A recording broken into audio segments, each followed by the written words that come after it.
binago ko yung buong pagkatao ko. Hindi lang para sa'yo, hindi na para kay Jeremy at sa buong pamilya mo. Tapos ano? Sa isang pagkakamaling yun, ilalayo sa akin yung anak ko. Dahil Leon, hindi ko na kayang magkamali. Huling beses na nagkamali ako, anong nangyari? Ha? Di ba nawala si Tori at si Billy? Kaya ngayon, lahat ng desisyon ko, ang iniisip ko lang, yung ikabubuti nila, yung mga bata. Yung kaligtasan nila, Leon.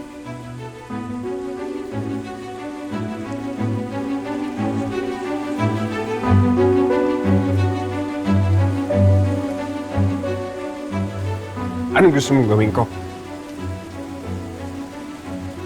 Lumuhod? Magmakaawa sa'yo. Ha? Magmakaawa. Tawag mo nang kunin sa akin si Jeremy at ilayo. Christy, yun ba gusto mo? Leon, tumayo ka. Yung ba yung gusto mo? Tama na, tumayo ka dyan. Yung ba yung gusto mo? Yung ba yung gusto mo? Aray ko, Leon, nasasaktan ako. Yung ba yung gusto mong gawin ko? Ano? Leon! Ha? Leon, masakit! Anong sabihin mo lang sa akin si Jeremy? Sige na. Ano ba? Ano ba? Bakit mo sinasaktan ng anak ko? Umalis ka na dito habang nakakapagtimpi pa ako, Leon, ha? Leave! Leave! Ma, hindi ka naman ho sinasadyang saktan si Christy. Pero nagmamakaawa ko sa'yo.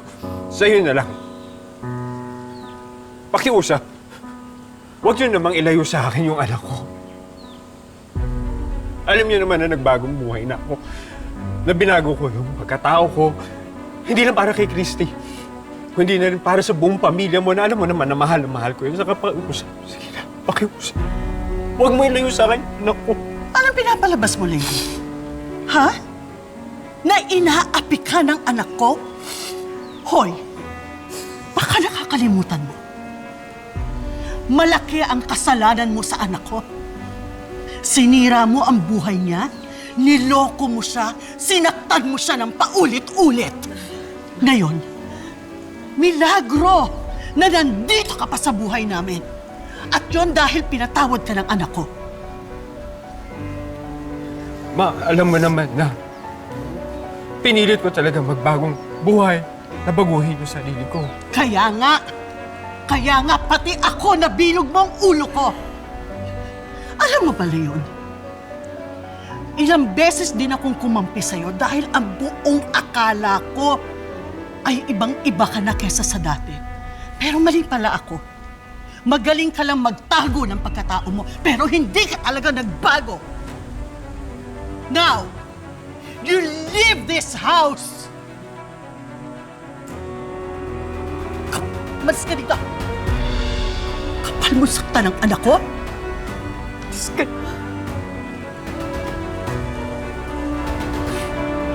Get out! Tatawag ako ng pulis! Tama na.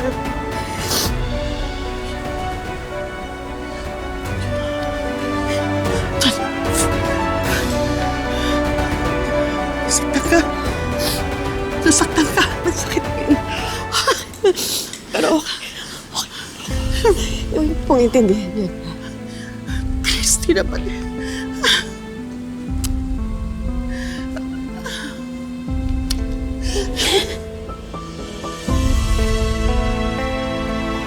Sigurado ka ba, anak, na wala nang masakit sa'yo? Wala naman po talagang masyadong masakit, ma. Okay lang naman po ako. Mabuti naman kung gano'n dahil kung hindi, talaga susugurin ko yan si Leo sa pamamahay niya at siya lalatayan ko.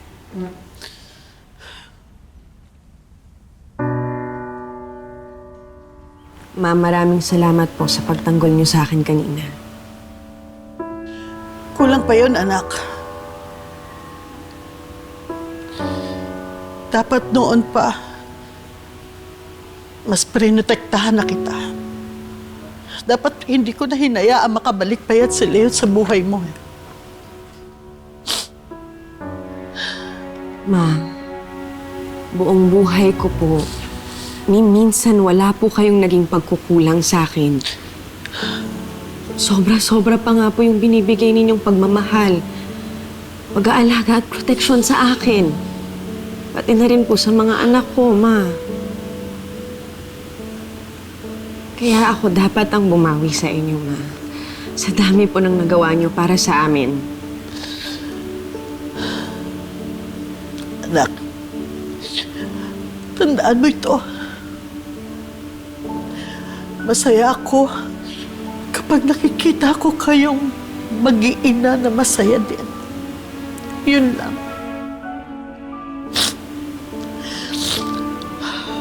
Basta pagdating natin sa Amerika,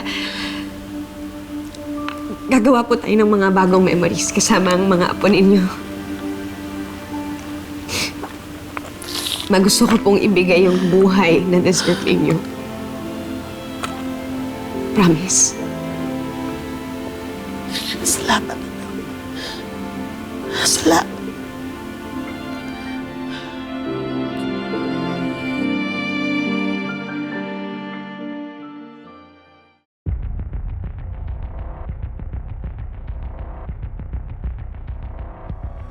Huwag natin sayangin kung ano yung meron tayo ngayon. Tayong tatlo ng anak natin, we belong together. Tayo na ang pamilya ngayon. Ako ang ama ni Junior. May nangyari sa aming dalawa niya ni Shaira. Ito ang DNA result ni Jeff at ni Junior. Sila ang tunay na mag-ama. Asawa mo ako, Jordan! Ginawa ko lahat para mahalin mo ako! Itigil mo na to! Isipin mo yung anak mo! Isipin mo si Junior! Kailangan ka niya! Hanggat hindi ko nakukuha yung anak ko, magdudusa din si Jordan.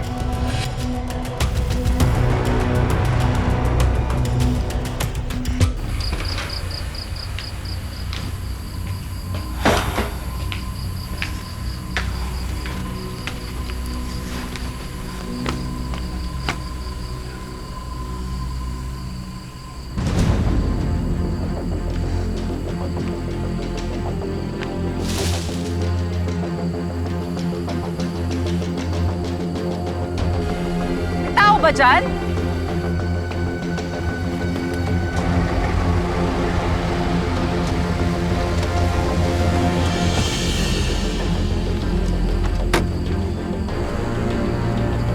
Leon, kamusta? Leon, kinakausap kita!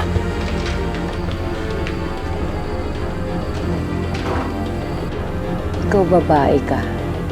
Hindi ko pa nakakalimutan ang atraso mo sa akin. May araw ka rin.